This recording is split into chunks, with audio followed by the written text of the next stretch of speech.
to start. We've got the Prototype Cup Germany qualifying session underway here at Hockenheim.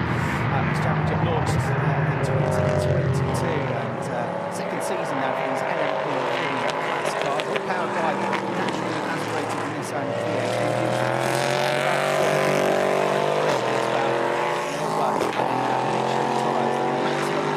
Sets of slicks that you can use across the course of the weekend happily. Just that here at Oschersleben. Beautiful sunny weather set course for the whole weekend here and practice session yesterday. Now we're on track to second race, first race of the weekend. Having had similar conditions yesterday. The first cars on track today. Session where the cars just started to put in their first laps of the session now. Stop races coming up for these power-to-weight ratio around about 950 kilograms, the entire weight of the car. Relatively small 13-inch wheels, but a huge amount of downforce. That's the cars. Three cars have been on the scene now for about 7 years or so, and four different chassis manufacturers that use the championship engineering and two drivers.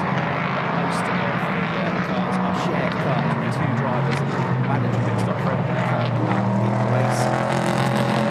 Competitive times are starting to come through here, and every time something goes across the line, you get a different potential pole sitter. So it was Danny Sufi, the number 2 motorsport car, just now on 21.443. Almost immediately that time is beaten by the number 35 PGA. HK motorsport car. British team down there. Sperandio is sole driver in that car and just on a 1 minute 21.221 second laps. That's just over 0.2 of a second clear of the number 2 of Danny Sufi, who you are looking at now with Nico Silva as the co-driver. Both American drivers here at Oschersleben to start the second season of the Prototype Cup Germany. Third quickest at the moment in the Gebhardt Motorsport Ginetta is Jakob Erlbacher, who's qualifying in this session. The other driver, if there are two drivers, qualifies in the second session. And whichever driver qualifies is the driver that starts the race. In Sperandio's case, it's going to be him because he's the only driver out there, still 0.2 of a second clear. But everybody out there setting personal best lap time. Sperandio in the 35 car has done an absolute best Sector 1, an absolute best Sector 2 time as well. So heading for the line, the Swiss driver might be about to improve upon his own time here. 121.2 to beat. Danny Sufi for now goes quicker, 120.849 though. And then Sperandio just behind on the circuit goes even quicker than that, 1 minute 19.843. So it looks like a duel at the moment between these two, although there's just over a second between them. Marcus Pommer, though, the ex-Formula 3 driver, splits the pack and by 0.8 of a second has gone in between them with the number 72 car you can see on screen there, currently dropping down to 7th place, and that is the Koroinen Kempi Motorsport car, one of the Finnish team that's out there running one of the DeQuinn chassis. Lawrence Hoare is the driver that's doing the qualifying session now. He's one of the gold level drivers, and so what Lawrence can do now over the line, and goes fastest of all with a 1 minute 19.814, but only by 29 thousandths of a second. There's a hot lap at the moment though for Marcus Pommer, who slipped back to 4th place in the number 15 car. Absolute best first sector time. The first sector takes in the run through the tight left-hander at turn 1, the very tricky hotel curve at turn 2, which arcs back on itself and which catches lots of cars out with understeering. They go up the short link straight to turn 3, out of turn 3, which is a big sweeping left-hand hairpin. That's where sector 1 ends. And the first sector in these cars is about 29 seconds long, as you look at Marcus Pommer going through the last sector, which is the longest sector in terms of time.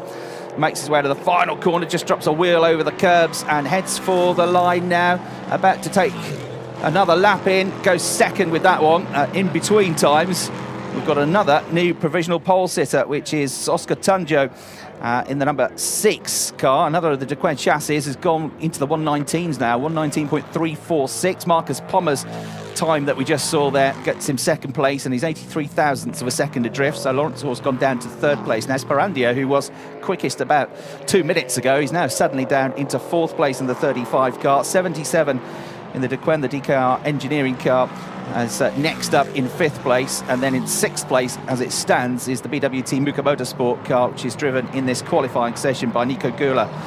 Gustavo Quilha, the Brazilian driver, sharing driving duties when they get to the race later on today. An improvement, and a big improvement, for the 99 Ligier, which has shot up to 4th place now. That is being driven by the father and son team, Max and Mark van der Snel.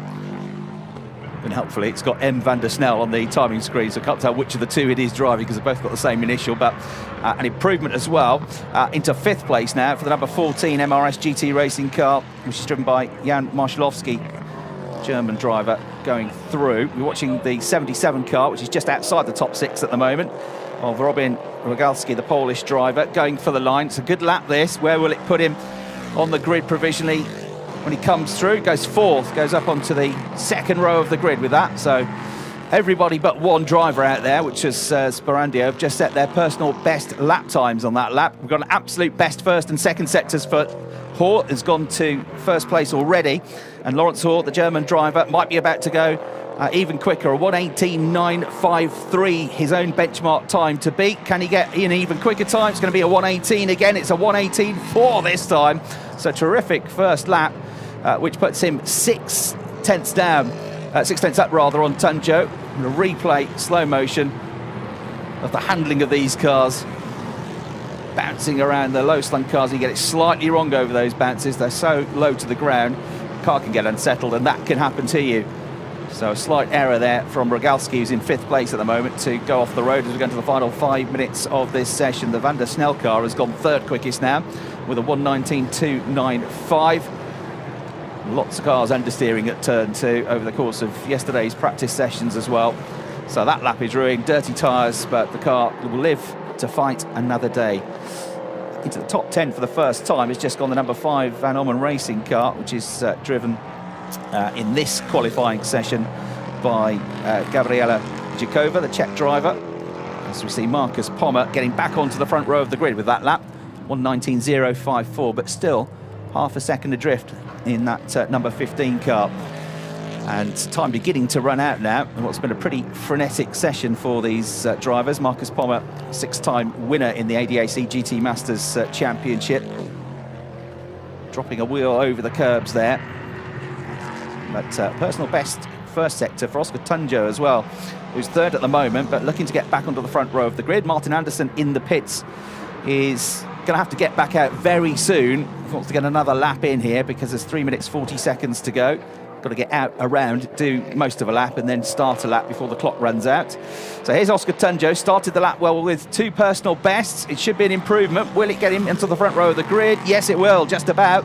So it goes back into 2nd, back ahead of Marcus Pommer, and by 2 tenths of a second gets himself up 1 grid position, but crucially onto the front row of the grid there in the number 6 Duquesne.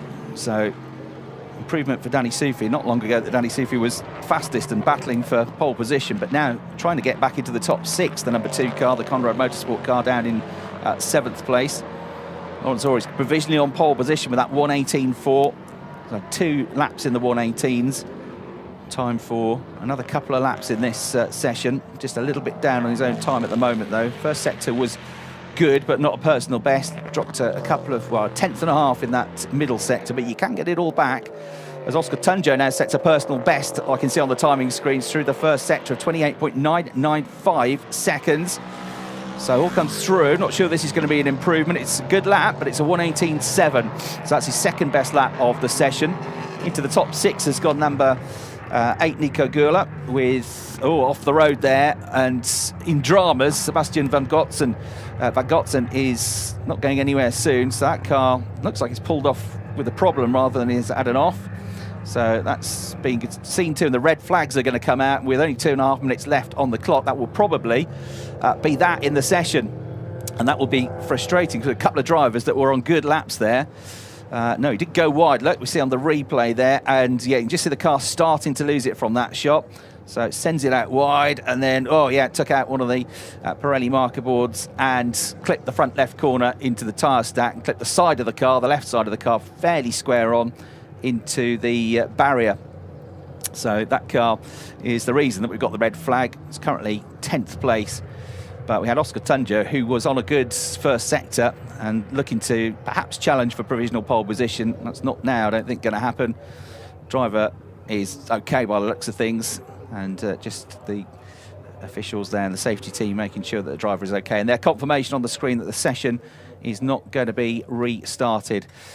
So Hall will, with I think the 2 fastest laps of the session anyway, get that first pole position of the season in the Prototype Cup Germany, and by a reasonably healthy margin of just over 0.3 of a second.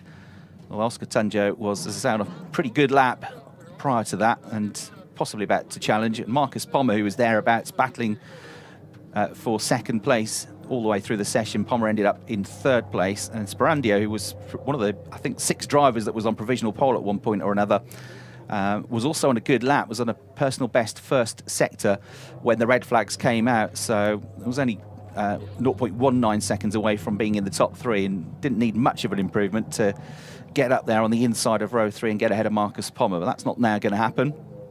And then we had the Van der Snel car, which made good improvements in the second half of the session, ended up in 5th place. And there was only 47 thousandths of a second between Sperandio in 4th and Van der Snel in 5th place.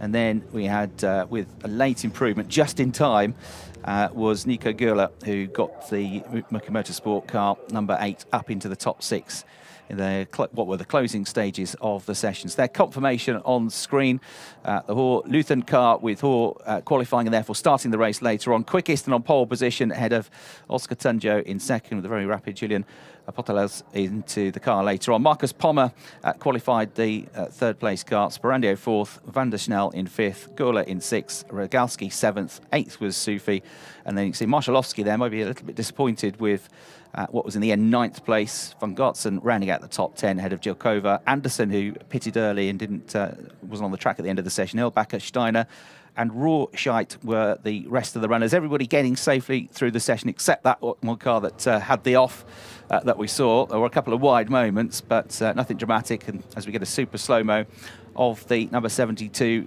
pole sitting car and taking the car right to the edge of the circuit on the way out of that 14th turn to get the power down early, cross the line and take, in the end, the fastest 2 laps of the session. Also did another lap in the 118s. So that is it for qualifying. We will see you again later on for the first race of the 2023 season.